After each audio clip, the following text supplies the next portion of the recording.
Hey, welcome back. Glad to have you guys here today. It's been a while since we've taken some notes, but today we're going to talk about writing a design brief. Okay, writing a design brief. People are constantly surrounded by objects that compete for their attention. This is what you guys are going to learn today. What were the designers thinking when they created these objects? What purposes do their creations serve, and what problems do they address? Okay, question one. What are the features of the product? Well, it's made from plastic, contains cartoon images, it's multicolored, and it's movable. It has musical tones, sequential alphabet wheel, simple shapes wheel, it's got numbers, it's got casters, it's got foldable rear legs, it's got a grab bar. Question two, what does the product serve? Well, let's look at this more. What purpose does the product serve? An infant might use the toy as a learning play center. The product also appears to convert into a walker and might be used to help toddler balance upright as he or she begins to walk. Therefore, the product may be a combination play center walker. What issues might the product address? Children need to prepare for school. Parents need toys to keep their children occupied. Children quickly outgrow their toys, and children need toys to help them develop their cognitive abilities and fine motor skills. Well, if you think about all of the different things, features that this had, children need to prepare for school. They were teaching them about shapes, colors. All right. Parents need toys to keep their children occupied. There was musical sounds on this. There was all types of bright colors, wheels that would move and roll on here. Children quickly outgrow their toys. Well, when it at first was going to be a push toy, then when the wheels get folded down, it becomes able for the parents to use the toy or let their children use the toy for a few more years or for a few more months. Children need toys to help them develop their cognitive abilities and fine motor skills. Well, we had the wheel on here. There was lots of wheels and buttons for this child to push. There was a grab bar for them to learn how to walk, help them walk. So all of these things are addressing these needs.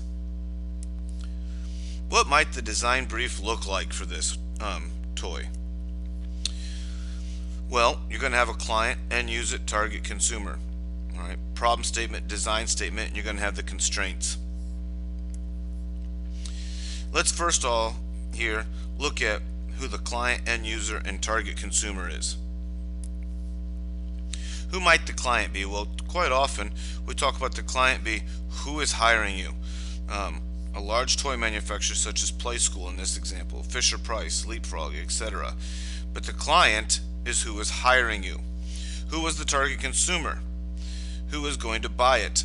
Obviously, a child is the end user, but a person, parent, family member, or family friend considering the purchase of an educational toy for an infant or toddler would be the target consumer. Such as your guys' video games. Most of you right now don't have a job. So when they package video games, all right, especially maybe up until about 7th and 8th grade, they're really not packaging video games for you to buy. They're packaging video games for parents to buy. And what I mean by that is on the cover, you're not going to see a lot of the things that are in there because the parents may not approve of everything that's in the video game. So they're packaging it so that they would be willing to buy it. The client. Alright, so over here on the right hand side we're starting to show you the design brief. Over here is where we're going to start to build this, but the client is Play Stool. Alright. Next would be the target consumer. The parent is the purchaser and infants and toddlers are the end user. Often the target consumer and the client are one and the same. Since it is very difficult to know who is the actual designer, who the actual designer was, that portion has been omitted for this example. But quite often, all right, the designer would go right here underneath the client company. The problem statement. All right, let's talk about what the problem statement is. What could the problem statement have looked like? Why is this product necessary? I mean, this is what we're saying. Why is this product necessary? Why is Play Stool going to produce this product? Most parents expect their children to be able to walk, talk, sing, count, recite the alphabet before entering elementary school. A growing expectation is that infants and toddlers will develop cognitive abilities and fine motor skills during their first 3 years of life. So this is the problem statement here. So this would be our problem statement. Yes, it's going to be about a paragraph. It's not going to be a real simple problem statement.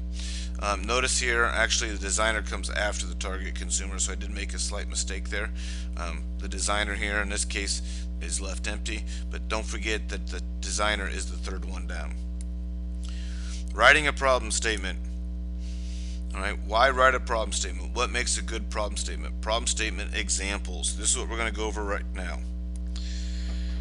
The reason we're going to write a problem statement is we want to create focus, or we want to focus the effort. We want to provide a measure of success, meaning how do you know your design was successful? Meaning you took care of the problem.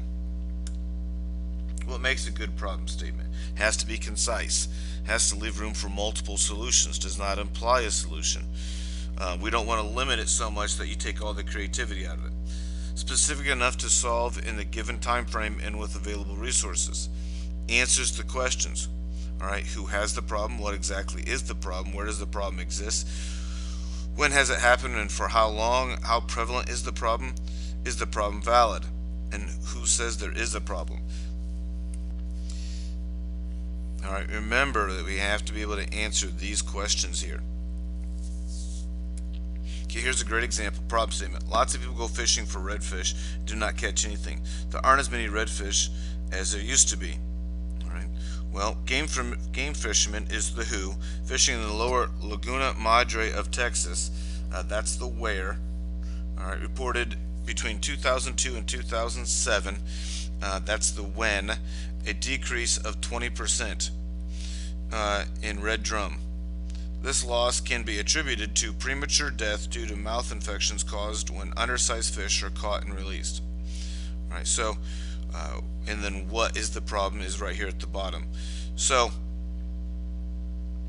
notice that they're addressing the who, the what, the where, the when, and the how many in this problem. Okay, our next problem statement here. Car accidents are occurring because the intersection needs to be redesigned. Well, you guys might like that because it's very short and concise, but let's look at some of the issues. All right, is it only cars or all vehicles that are accidents that are occurring? Are vehicles hitting vehicles? Are they hitting light poles? Are they hitting pedestrians? What kind of accident is happening for us to know how to fix it? What is the current design of the intersection? Does the intersection really need to be redesigned, or could the solution involve the lights, speed limits, and lane configurations? Traffic violation enforcement, etc. So what we'd want to do here is revise the problem statement. Question 4. What might the design brief look like? All right, design statement. What could the design statement look like? What are you supposed to do? All right, that's do here. The design statement tells you what you're supposed to do. Design, market, test, and mass produce a multifunction educational toy that is an infant activity center and a toddler walking aid. So what they're telling you here is Playstool is telling you that they want you to design, they want you to develop the marketing, which is the advertising, they want you to test it, all right, and they want you to mass produce this multifunction educational toy. So it's not just designing it. Your company would be in charge of all 4 of these things.